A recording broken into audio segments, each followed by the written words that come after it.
नमस्कार, आप देख रहे हैं न्यूज वन इंडिया। आपके साथ मैं हूं ऋतु तिवारी। पोखरियाल बुलेटिन की शुरुआत करेंगे इस वक्त की बड़ी खबर के साथ, जहां पर सीएम योगी का उत्तराखंड का 3 दिनों का दौरा है। थोड़ी देर में उत्तराखंड के लिए रवाना होंगे सीएम योगी आदित्यनाथ। महंत अवैधनाथ की प्रतिमा का करेंगे अनावरण।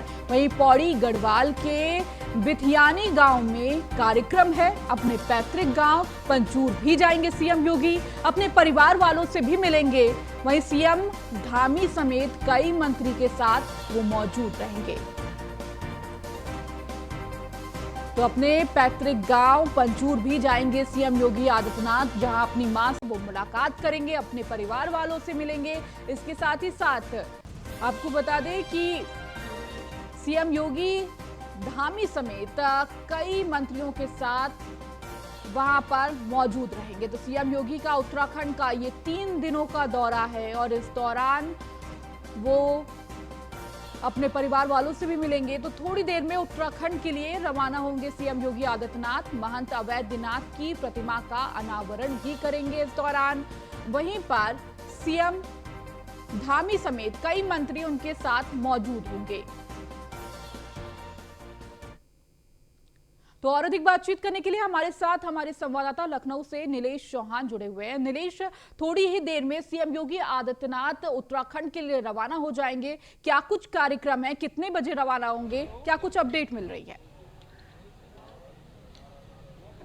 देखिए, मुख्यमंत्री योगी आदित्यनाथ की अगर हम बात करें तो योगी आदित्यनाथ का 3 दिवसीय उत्तराखंड का दौरा है। आज वो उत्तराखंड दौरे के लिए रवाना हो जाएंगे। अब से कुछ देर बाद वो उत्तराखंड के लिए रवाना होंगे। उनके जो सबसे महत्वपूर्ण कार्यक्रम उत्तराखंड के अंदर होने हैं, उसमें सबसे बड़ा जो कार्यक्रम है उनके गुरु अवैधनाथ की प्रतिमा का अनावरण होना है। उसके साथ साथ काफ़ी लंबे समय बाद मुख्यमंत्री योगी आदित्यनाथ अपने घर जाएंगे, जहाँ पर वो अपने परिवार के लोगों से मुलाकात करेंगे। अक्सर देखा गया है कि योगी आदित्यनाथ बहुत कम ही हमने तस्वीरों में देखा है कि वो अपने घर गए हों, अपने परिवार के सदस्यों से मुलाकात की हो। लेकिन आज से जब उनका उत्तराखंड का दौरा शुरू होगा तो काफ़ी महत्वपूर्ण इसलिए भी हो जाता है कि वो अपने परिवार के साथ कुछ समय बिताएंगे। उसके अलावा परिवार के सदस्यों से मुलाकात करेंगे। उत्तराखंड के मुख्यमंत्री पुष्कर धामी के साथ वो बातचीत करेंगे, उनके साथ भी वो काफ़ी समय गुजारेंगे। तो कहीं ना कहीं उत्तराखंड का दौरा इसलिए भी महत्वपूर्ण हो जाता है क्योंकि योगी आदित्यनाथ लगातार जो है उत्तर प्रदेश में तो सक्रिय रहते ही हैं, अलग अलग प्रदेशों का भी वो दौरा करते हैं। और उत्तराखंड दौरे की अगर बात करें तो महंत अवैधनाथ की प्रतिमा का अनावरण जब वो मुख्यमंत्री उत्तराखंड में करेंगे तो उत्तराखंड के लिए भी गौरव की बात होगी कि उत्तर प्रदेश के मुखिया वहां पर जाएंगे और अवैधनाथ जी की प्रतिमा का अनावरण करेंगे। तो कहीं ना कहीं तस्वीरें काफ़ी रोचक होंगी। उसके अलावा जब मुख्यमंत्री योगी आदित्यनाथ अपने घर पहुंचेंगे तो घर के लोगों का क्या रिएक्शन होगा, किस तरीके का। इससे पहले हमने तमाम तस्वीरें देखी थी कि घर वालों ने तमाम बार कहा कि वो योगी आदित्यनाथ से मिलना चाहते हैं, लेकिन वो किसी प्रदेश के मुखिया हैं और उसके अलावा वो ये एक योगी हैं और ऐसे में वो घर परिवार को समय नहीं दे पाते हैं। जब आज वो उत्तराखंड में मौजूद रहेंगे तो कहीं ना कहीं वहाँ की भी तस्वीरें काफ़ी रोचक होने वाली हैं। ठीक है नीलेश, आप बने रहिए हमारे साथ विशेष संवाददाता उत्तराखंड से सुदीप जैन हमारे साथ जुड़े हुए हैं। सुदीप, आज से 3 दिवसीय दौरे पर सीएम योगी आदित्यनाथ है, उत्तराखंड जा रहे हैं। क्या कुछ वहां पर कार्यक्रम है, क्या तैयारियां चल रही है? देखिए, सबसे पहले न्यूज वन इंडिया ने ही ये जानकारी दर्शकों को पूरे देश में दी थी कि मुख्यमंत्री योगी आदित्यनाथ उत्तराखंड आ सकते हैं जी। और वो 3, 4, 5 मई 3 दिनों के लिए उत्तराखंड में रहेंगे। अभी तक उनका आधिकारिक कार्यक्रम तो नहीं प्राप्त हुआ है, लेकिन जो जानकारी है वो दोपहर करीब 2:30 बजे हरिद्वार पहुंचेंगे, जहां से हेलीकॉप्टर से वो यमकेश्वर आएंगे। यमकेश्वर में वो गुरु महंत अवैधनाथ की प्रतिमा का अनावरण करेंगे महाविद्यालय में। इस कार्यक्रम में राज्य के मुख्यमंत्री पुष्कर सिंह धामी, स्वास्थ्य एवं शिक्षा मंत्री डॉक्टर धन सिंह रावत भी मौजूद रहेंगे। यमकेश्वर का ये विज्ञानी राजकीय डिग्री कॉलेज है, जहां 4 तारीख को वो अपने गुरु जी की प्रतिमा का अनावरण करेंगे, जो अभी तक की जानकारी है। उन्होंने ही इस कॉलेज की स्थापना की थी। जबकि 5 तारीख को वो हरिद्वार में होंगे, जहां अलकनंदा होटल का हैंडओवर होगा और उत्तर प्रदेश उत्तराखंड की जो परिसंपत्तियों का बंटवारा है उस लिहाज से भी दिन बेहद महत्वपूर्ण होगा, क्योंकि परिसंपत्तियों का हैंडओवर होगा। तो ये 3 दिन का दौरा बेहद महत्वपूर्ण है। इस दौरान मुख्यमंत्री योगी आदित्यनाथ पंचूर स्थित अपने घर भी जाएंगे। उनके घर व आसपास की निगरानी बहुत तेज कर दी गई है। हर आने जाने वाले पर निगाह रखी जा रही है कि ताकि किसी भी प्रकार से मुख्यमंत्री योगी आदित्यनाथ की सुरक्षा में कोई चूक न बरती जाए, कहीं से कोई लापरवाही न होने पाए। जी ठीक है सुदीप, आप बने रहिए हमारे साथ, आगे भी आपसे अपडेट लेंगे। वही नीलेश, आपका बहुत बहुत शुक्रिया तमाम जानकारी देने के लिए। तो बढ़ते हैं आगे। आज से चार धाम यात्रा की हो रही है शुरुआत। आज गंगोत्री और यमुनोत्री के कपाट खुलेंगे। गंगोत्री धाम के कपाट सुबह 11:15 पर खुलेंगे, तो वहीं यमुनोत्री धाम के कपाट दोपहर 12:15 पर खोले जाएंगे। तो 2 साल बाद आज से शुरू हो रही है चार धाम यात्रा। 6 मई को खुलेंगे केदार धाम के कपाट। तो बड़ी खबर आपको बता रहे, जहां चार धाम यात्रा की शुरुआत हो रही है, यमुनोत्री धाम के कपाट 12:15 पर खोले जाएंगे, तो वहीं गंगोत्री के कपाट 11:15 पर खोले जाएंगे और 6 मई को खुलेंगे केदार धाम के कपाट। तो 2 साल बाद ये चार धाम यात्रा की एक बार फिर से शुरुआत होने जा रही है। कोरोना काल के दौरान ये यात्रा रोक दी गई थी संक्रमण को देखते हुए, और अब जहां संक्रमण कम हो चुका है, उसके बाद चार धाम यात्रा फिर से शुरू की गई है। उसको लेकर तमाम उत्तराखंड सरकार मुस्तैद थी, तैयारियों में थी, और अब आज से चार धाम यात्रा की शुरुआत हो जाएगी, जहां गंगोत्री के कपाट 11:15 पर खोले जाएंगे, तो वहीं यमुनोत्री के कपाट 12:15 पर खोले जाएंगे। वहीं केदार धाम के कपाट 6 मई को खुलेंगे। तो गंगोत्री धाम के बारे में आपको जान लेना चाहिए कि समुद्र तल से 3042 मीटर की ऊंचाई पर है। तो अक्षय तृतीया पर खुलते हैं ये कपाट। हर साल अक्टूबर नवंबर में शीतकाल के लिए बंद होते हैं कपाट, क्योंकि बर्फबारी भी वहां पर अधिक होती है। 6 महीने मुकबा में होती है मां गंगा की पूजा। तो मां गंगा का मायका है मुकबा गांव, उत्तरकाशी जिले में स्थित है ये गांव। उत्तरकाशी जिले में मुकबा गांव स्थित है, जहां मां गंगा की पूजा होती है। तो समुद्र तल से 3235 मीटर की ऊंचाई पर यमुनोत्री धाम है। यमुनोत्री धाम में यमुना मां का मंदिर है। तो आपको यमुनोत्री के बारे में बता रहे हैं, क्या कुछ अहम जानकारी आपको दे रहे हैं। यमुना का उद्गम स्थल मात्र 1 किलोमीटर दूरी पर है। अक्षय तृतीया पर भी यमुनोत्री का कपाट खोला जाता है, और पिछले 2 साल से कोरोना काल के चलते ये कपाट नहीं खुले थे। आपको बता दें कि लोगों को जाने की अनुमति नहीं दी गई थी, चार धाम यात्रा नहीं शुरू की गई थी। 6 महीने खरसाली में ये बंद रहते हैं। खरसाली गांव में मां यमुना का मायका है। यमुना मां के भाई हैं शनि महाराज। तो उत्तरकाशी जिले में स्थित है। तो और अधिक बातचीत करने के लिए हमारे साथ विशेष संवाददाता सुदीप जैन हमारे साथ जुड़े हुए हैं। सुदीप, जहां 2 साल बाद चार धाम यात्रा फिर से शुरू की जा रही है, प्रशासन की तरफ से तमाम तैयारियां की गई हैं, वहीं लोगों में भी उत्साह देखने को मिल रहा होगा। ये चार धाम यात्रा का संचालन बीते वर्ष भी हुआ था जी। हालांकि कोविड प्रोटोकॉल के चलते हाईकोर्ट की एक रोक थी, जिसके बाद सरकार हाईकोर्ट में रिवीजन अपील में आई थी और यात्रा का संचालन हुआ था, लेकिन यात्रियों की संख्या सीमित थी। इस बार विधिवत यात्रा की शुरुआत हो रही है और आज अक्षय तृतीया का शुभ दिन, पवित्र दिन है। आज से मां गंगोत्री यमुनोत्री के कपाट खुल जाएंगे और 6 तारीख से बाबा केदार के कपाट खुलेंगे जी। आज से उत्तराखंड में चार धाम यात्रा की विस्तृत शुरुआत हो रही है और आज ही मुख्यमंत्री योगी आदित्यनाथ भी उत्तराखंड आ रहे हैं जी। जहां तक चार धाम यात्रा की बात करें तो सभी लॉज, होटल इत्यादि बुक है। टैक्सी वाहन भी लोगों को बमुश्किल ही मिल पा रहे हैं जी। सरकार का आकलन है कि इस बार जो चार धाम यात्रा का आयोजन है वो अपने बीते सारे वर्षों के, यानी 2013 में जो आपदा आई थी इसके बाद यात्रा डाउन हुई थी और 2 वर्ष पूर्व 35 लाख से अधिक यात्री जो रजिस्टर्ड नंबर है जी चार धाम यात्रा पर थे। आकलन यह है कि ये आंकड़ा इस बार 50 लाख को पार कर सकता है। तो सरकार भी इस बार मुतमईन है। मुख्यमंत्री पुष्कर सिंह धामी से जब कल मैंने इस बार सवाल किया था तो उन्होंने कहा था कि सभी के सहयोग से और कई निजी संस्थाएं भी आगे आई हैं मदद करने के लिए और लोगों का भी सहयोग सरकार चाहती है, लिहाजा यात्रा का संचालन बेहतर रूप से किया जाएगा।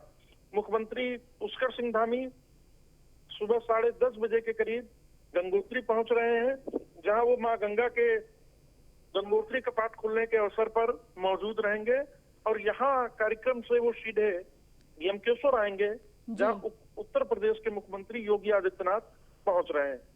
जी ठीक है सुदीप, बहुत बहुत शुक्रिया तमाम जानकारी देने के लिए। तो वही पर्वतराज हिमालय की गोद में बसे भगवान केदारनाथ की पंचमुखी चल विग्रह उत्सव डोली अपने शीतकालीन गद्य स्थल ओंकारेश्वर मंदिर ऊखीमठ के केदारनाथ धाम के लिए रवाना हो गई है। भगवान केदारनाथ की पंचमुखी चल विग्रह उत्सव डोली के केदार रवाना होने पर विद्वान आचार्यों द्वारा वेद ऋचाओं, भक्तों के जयकारों, महिलाओं की धार्मिक भावनाओं, वहीं आर्मी बैंड और स्थानीय वाद्य यंत्र के मधुर धुनों से क्षेत्र का वातावरण भक्तिमय बन गया है। केदारनाथ की पंचमुखी चल विग्रह उत्सव डोली प्रथम रात्रि प्रवास के लिए विश्वनाथ मंदिर गुप्तकाशी पहुंच गई है। वहीं विभिन्न यात्रा पड़ावों पर भक्तों को आशीष देते हुए डोली 5 मई को केदारनाथ धाम पहुंचेगी। 6 मई को सुबह 6:25 पर भगवान केदारनाथ के कपाट ग्रीष्म काल के लिए खोल दिए जाएंगे।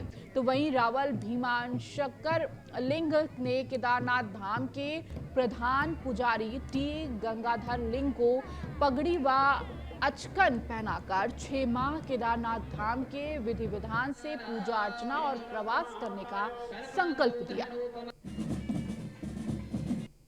हिमालय में 12 ज्योतिर्लिंगों में एक ज्योतिर्लिंग है केदारनाथ। 6 महीने ऊपर तो दिवाली तक 20 तक का वहाँ पूजा होती है। उसके बाद 6 महीने यहाँ निवास करते ऊखीमठ में। उसके बाद महाशिवरात्रि के दिन तय किया जाता है कि किस दिन खोला जाए। उसी के अनुसार कल माने 1 मई 2022 को भैरव पूजा होती है, वो कल संपन्न हुआ। उसके बाद अभी जो केदारनाथ का डोली यहाँ से भिजवानी होगी और ये आज गुप्तकाशी में रहेगी, कल भाटा में रहेगा, परसों गौरीकुंड में 4 तारीख को रहेगी, 5 तारीख को केदारनाथ धाम पहुँचेगी। उसके बाद 6 तारीख को 6:25 पर परंपरा के अनुसार केदारनाथ रावल जी द्वारा खरकमल द्वारा वो खोले जाएगा। उसके बाद हमने देश को संदेश दिया जाएगी कि यहाँ का इस साल का जो 6 महीने का कार्यकाल कैसे रहेगी, उसी के अनुसार सभी ने उसको उपयोग करके और दर्शन आशीर्वाद ले करके अपना जीवन बनाए। आज भारतवर्ष में स्थित 12 ज्योतिर्लिंगों में केदारेश्वर ज्योतिर्लिंग, जो हिमालय की उत्तुंग शिखर पर मेरु सुमेरु के तलहटे पर मंदाकिनी के किनारे दिव्य ज्योतिर्लिंग, इस ज्योतिर्लिंग का महत्व इसलिए बढ़ जाता है कि यह शीर्षस्थ स्थान पर विराजमान है और यह परंपरा है कि 6 महीने भगवान की जो पूजा है अपने गद्य स्थान शीतकाल के ओंकारेश्वर मंदिर वैराग्य पीठ में होती है और 6 महीने अपने धाम केदारनाथ में होती। कहते हैं सड़मा से पूजतो देवो सड़मा से मानव स्थितः। अक्षय तृतीया से भैया दूज तक जो पूजा होती है, हम जैसे जीवात्माओं के द्वारा भगवान शंकर की पूजा होती है और भैया दूज से अक्षय तृतीया तक जो पूजा होती है वह जो भगवान शंकर जी के प्रथमादिगण हैं, नंदी, स्कंद, भृंगी, माँ पार्वती, जगदम्बा, हनुमान जी, सभी देवी देवता यक्ष गंधर्व किन्नर भगवान शिव की पूजा अर्चना करते हैं, उनकी सेवा करते हैं। आज तो वहीं आज से शुरू हो रही 4 धाम यात्रा को लेकर सभी तैयारियां पूरी कर ली गई है, ये कहना है मुख्यमंत्री पुष्कर सिंह धामी का। मुख्यमंत्री ने कहा कि सरकार और आमजन के सहयोग से इस बार की यात्रा अभूतपूर्व होगी। इस बार यात्रा में कई निजी संस्थाएं भी अपना सहयोग दे रही हैं और सभी के सहयोग से यात्रा सफल होगी। मुख्यमंत्री ने कहा कि अधिकारियों को निर्देश दिए गए हैं और सभी व्यवस्थाएं दुरुस्त रखी जाएं। देखिए, इस बार जो यात्रा है वो बहुत ऐतिहासिक होने वाली है और सभी जनों के सहयोग से, हमारे सभी देवी देवताओं के आशीर्वाद से यात्रा हमारी अच्छी होगी। इसके लिए हम लोग सब लोग लगे हुए हैं और साथ में हमारे साथ बहुत सारी सामाजिक संस्थाएं, समाज के लोग स्वयं भी लगे हुए हैं और हम सबका आह्वान भी कर रहे हैं, क्योंकि यात्रा इस बार पिछले 2 सालों के बाद हो रही है, तो यात्रा में संख्या ज़्यादा होनी है और ये हमारे लिए चुनौती भी है और चुनौती के साथ साथ अच्छा करने का अवसर भी है उत्तराखंड के पास। उत्तराखंड की सरकार या उत्तराखंड के लोग, सभी लोग मिलकर हम लोग अच्छा करेंगे, उसमें आप सब लोगों का भी योगदान चाहिए। उत्तराखंड के विश्व प्रसिद्ध चारधाम यात्रा के लिए सोमवार 2 मई को विधिवत तीर्थ यात्रियों का जाना शुरू हो गया है। राज्यसभा सांसद नरेश बंसल, महामंडलेश्वर महंत रामेश्वर दास, वही मेयर अनीता ममगाई और उत्तराखंड परिवहन महासंघ के अध्यक्ष सुधीर रॉय ने ऋषिकेश में हरी झंडी दिखाकर चारधाम यात्रा के लिए 25 बसों को रवाना किया। वहीं वर्तमान समय में 2.5 लाख से अधिक तीर्थयात्रियों ने चारधाम यात्रा जाने के लिए अपना पंजीकरण कराया है। राज्यसभा सांसद नरेश बंसल ने चारधाम में पहले 45 दिन के लिए समिति तीर्थ यात्रियों के दर्शनों के लिए की गई व्यवस्थाओं को बेहतर बताया। कहा कि यात्रा अव्यवस्थित ना हो, इसके लिए सरकार व्यवस्था बनाने में लगी है। यात्रा का आज प्रारंभ हो रहा है। 2 वर्ष के बाद कोरोना काल के ये यात्रा ठीक से प्रारंभ हो रही है और सभी और उत्साह दिखाई दे रहा है। जो यात्री आए हैं उनमें भी उत्साह है, वो उत्साह के साथ अपनी यात्रा को पूर्ण करने जा रहे हैं। और साथ में जो हमारे यहाँ के चालक हैं, परिवहन से जुड़े हैं, रेस्टोरेंट से जुड़े हैं और अन्य व्यवसाय से जुड़े हैं, सबके चेहरे पर भी एक खुशी है कि यात्रा हो रही है और अच्छी यात्रा होगी। मैं समझता हूँ सबकी शुभ यात्रा होगी, कुशल यात्रा होगी, सब कुशलता के साथ इसको पूर्ण करेंगे। और उत्तराखंड के लिए तो ये एक लाइफ लाइन भी है यात्रा, क्योंकि रोजगार भी उसमें से मिलता है। हमारे लिए बहुत ही आज खुशी का और हर्ष का विषय है कि 2 साल कोरोना काल की वजह से जिस प्रकार से यात्रा चारधाम यात्रा बाधित रही, आज वो बड़े हर्षों उल्लास के साथ में पुनः शुरू हो गई है।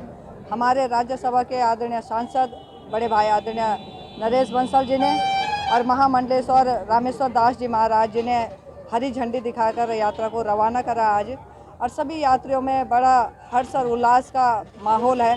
सभी हमारे यहाँ पे जितने भी वाहन चालक परिचालक हैं, उन सभी में होटल व्यवसाय से, रेस्टोरेंट से जुड़े हुए सभी, क्योंकि 2 साल जिस प्रकार से सभी कोरोना काल के कारण कठिनाइयों से जिन्होंने सफ़र करा, आज पुनः हमारी यात्रा शुरू हुई।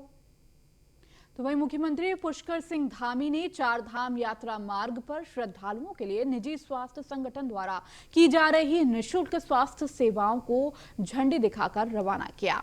चारधाम यात्रा मार्ग पर तीर्थयात्रियों की फ्री स्वास्थ्य सेवा मिलेगी।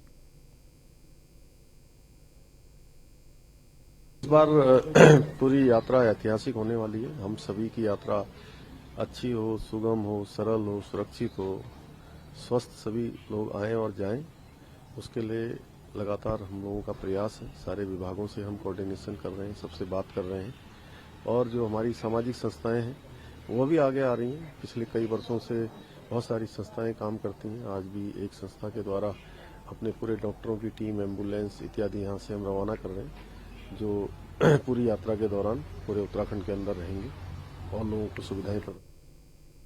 तो वहीं चारधाम यात्रा की व्यवस्थाओं को लेकर पूर्व मुख्यमंत्री हरीश रावत ने सवाल खड़े किए हैं। हरीश रावत का कहना है कि चारधाम यात्रा में सरकार की पर्याप्त व्यवस्था नहीं है। यात्रियों के रुकने, पानी और सड़क को लेकर भी अभी अव्यवस्था ही है।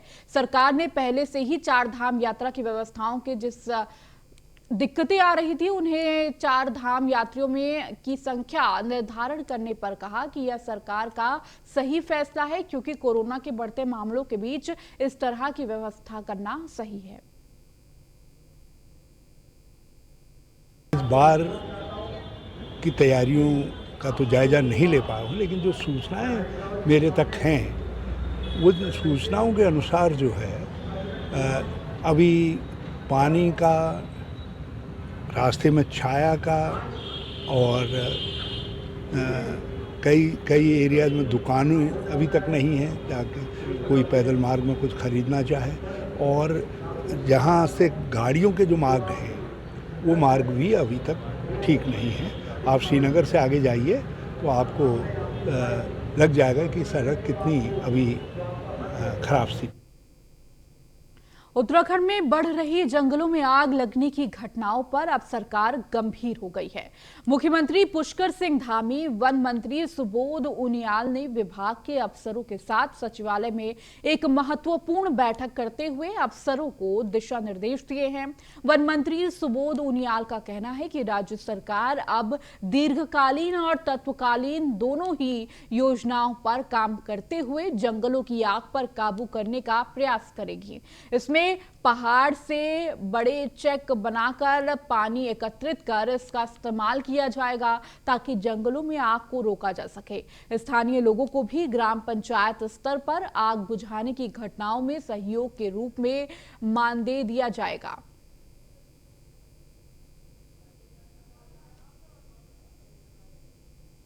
देखिए, वनाग्नि को लेकर हम लोगों ने आगे की अच्छी प्लानिंग हो, आगे सभी विभागों में अच्छा समन्वय हो, कोऑर्डिनेशन हो। यहाँ पर इकोलॉजी, इकोनॉमी दोनों बचे। वनाग्नि से जो हुआ नुकसान है उसके बारे में भी आकलन करने को कहा है। साथ ही जो हमारी वन पंचायतें हैं, वन पंचायतों के साथ साथ युवक मंगल दल, महिला मंगल दल और साथ में जो हमारे आपदा मित्र हैं, उन आपदा मित्रों को और उस क्षेत्र के रहने वाले जो हमारे ग्रामीण लोग हैं, उन सभी को सम्मिलित करके हमने कहा है कि ऐसी योजना बनाई जाए, दीर्घकालिक योजना और शॉर्ट टर्म और लॉन्ग टर्म। वनाग्नि को लेकर के आज समीक्षा बैठक हुई, इसमें सभी जनपदों के जिलाधिकारी, सभी डीएफओ डिवीजन के और सारे एसएसपी इसमें उपलब्ध थे। और इसमें कुल मिलाकर के जो फॉरेस्ट फायर को रोकने के लिए तात्कालिक और दीर्घकालीन योजना बनाने पर बहुत गंभीरता के साथ विचार किया।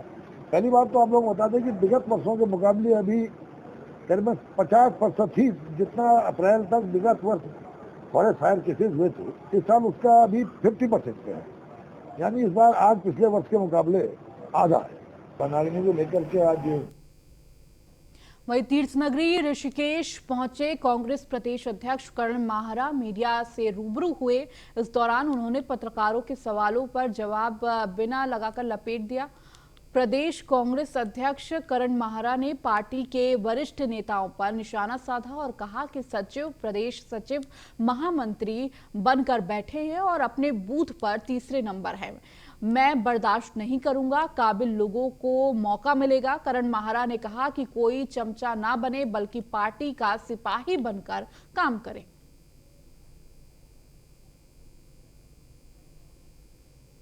हम हर चुनाव को जीतेंगे, चाहे वार्ड मेंबर का चुनाव है, चाहे नगर पालिका का चुनाव है, चाहे पंचायत का चुनाव है, जीतने का काम करेंगे।